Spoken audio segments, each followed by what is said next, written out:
Hello, and welcome to part 2 of Did I Solve Something? My name is SnaX, the druid, and today we're going to be talking about the SnaX Sequence. Now, if you're unclear of what the SnaX Sequence is, go and watch part 1. But basically the SnaX Sequence is a sequence I found, the Fibonacci sequence of numbers.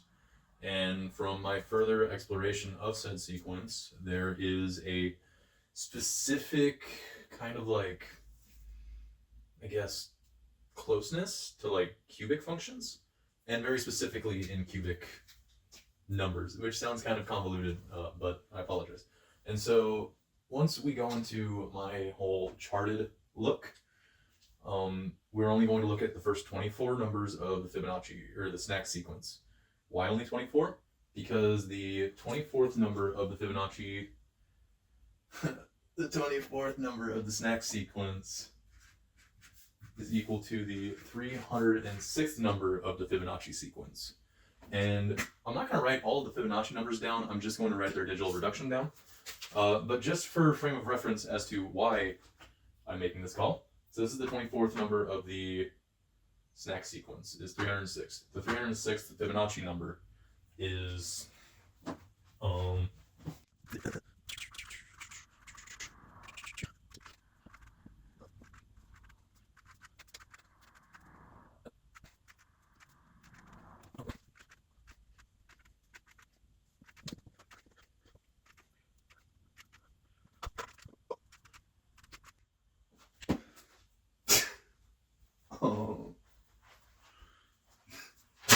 so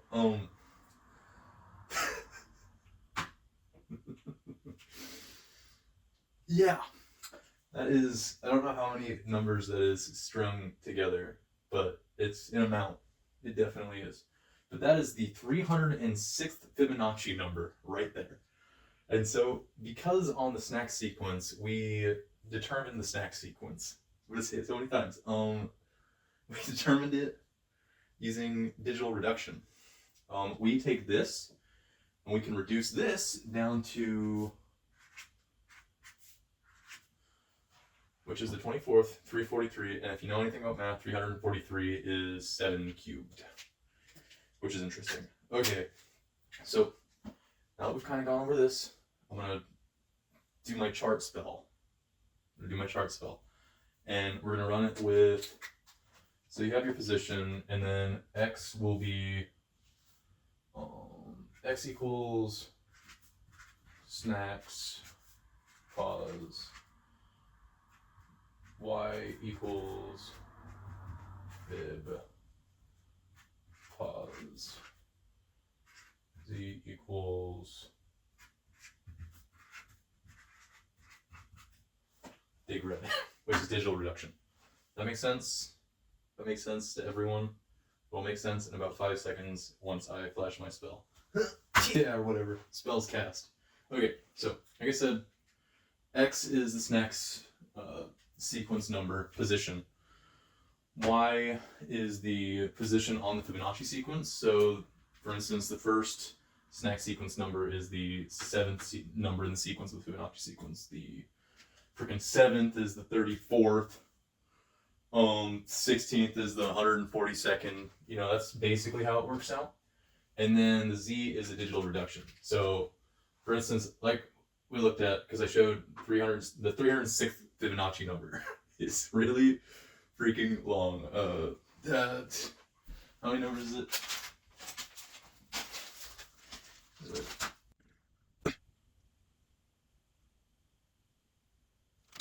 So the 306th Fibonacci sequence number is 64 digits long, and those 64 digits reduce to 343.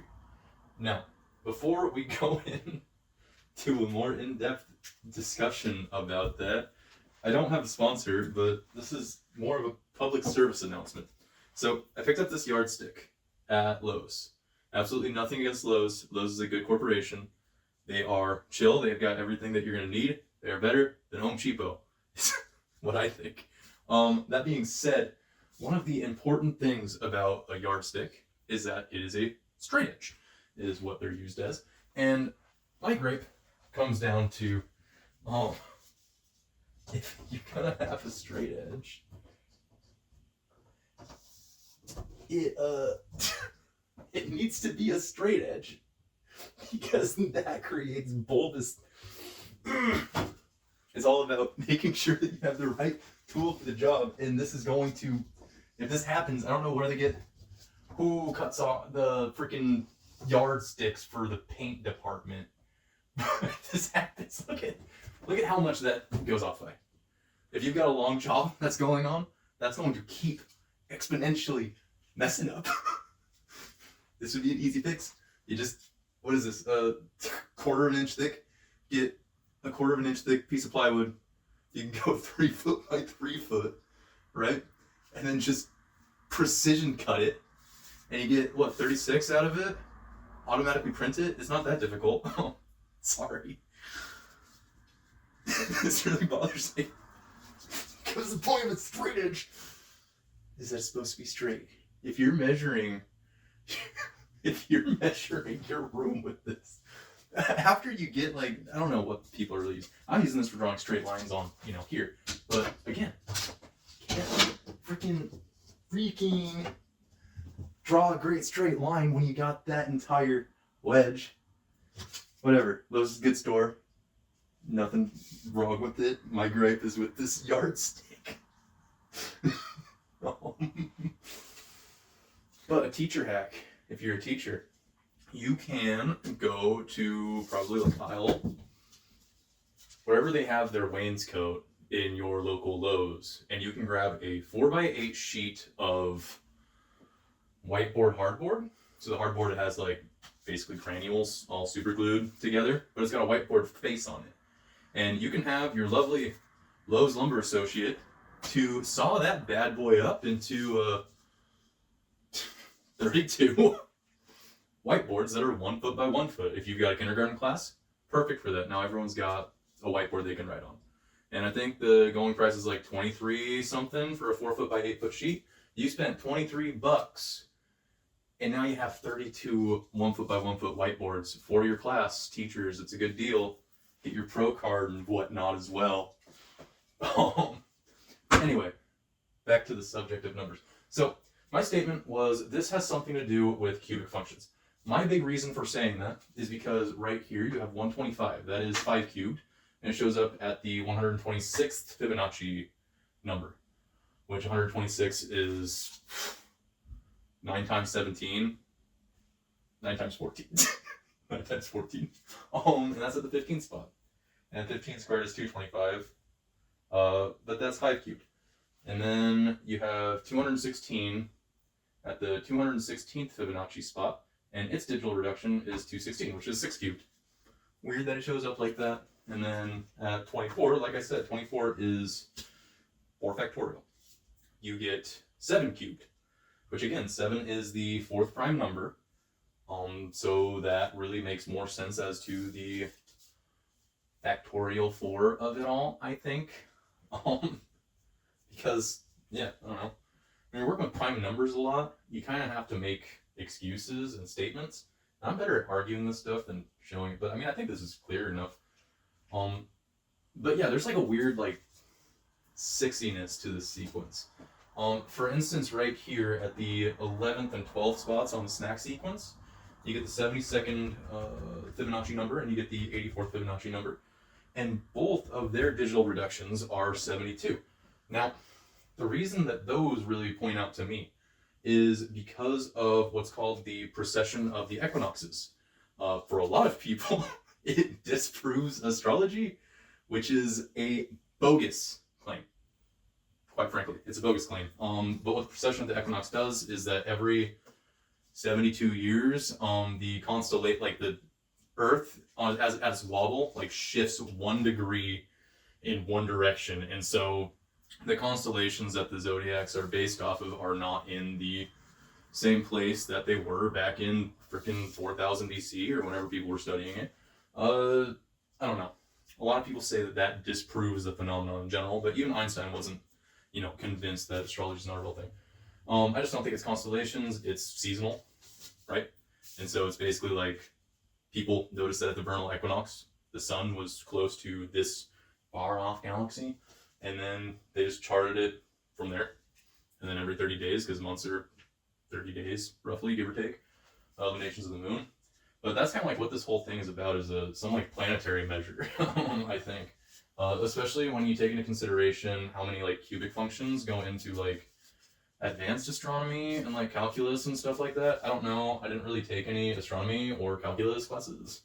My math teachers called me lazy. So did my Spanish teacher. But that's beside the point. But I don't know what my point was that I was wrapping up. It's mostly just like noticing stuff and being like, wow, that's kind of interesting how that happens that way. Like the 72 and the 72. What's more interesting, if we're going based off of astronomy, 84 is the number of years it takes Uranus to navigate the sun. And Uranus is kind of one of those planets that scientists don't really know about. It wasn't discovered till 1781. I hit the play button, right? Yeah. And so like a lot of people, they say astrology isn't real because these science nerds or whatever, like Newton and Galileo and whatnot, were like, oh dude, precession of the equinoxes, this mystic mumbo jumbo, ain't it, bro? That was much less to do with the science of it all and much more to do with charlatans and people abusing religion and spirituality to enforce their own will and swindle people from their money. That was their stance. They didn't like that. They didn't. Most of them actually say that the positions of the planets relative to the sun probably do, in fact, have some correlation. And I could go on and on and on and on about my weird brain. And I will eventually, but this is all numbers based. This is just like my SnaX sequence though, and this obviously goes on forever. Wait a second, let me pop up the calculus nerd equation for what I've done. For people who can only understand math using calculus, this is, I think, the equation of what's going on. It's just you like process this nonsense at that position of the Fibonacci sequence and let it run free like a chicken in a cage-free environment. I think that's it. But this is I think this is the equation for the SnaX sequence, I believe.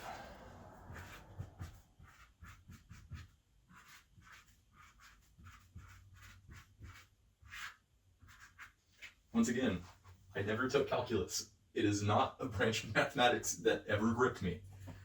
My whole thing with number theory is trying to find the intersecting point between the ancient levels of math from the Mesopotamians, the Indians, the Arabs, all those guys, and their charting of the stars and celestial bodies and whatnot. Because I think that there's like more going on to it. I mean, we're using Indo-Arabic numbers, which were literally used to like with planets involved. I don't know. I think because we're like just trying to find something more to it. But yeah, I don't know. And this is what the SnaX sequence is, or the SnaX sequence. If you're someone who can figure out and extrapolate info, feel free. But next we're going to go with specifically the SnaX sequence and how I did stuff with it. Thanks for watching, and please subscribe. Yeah.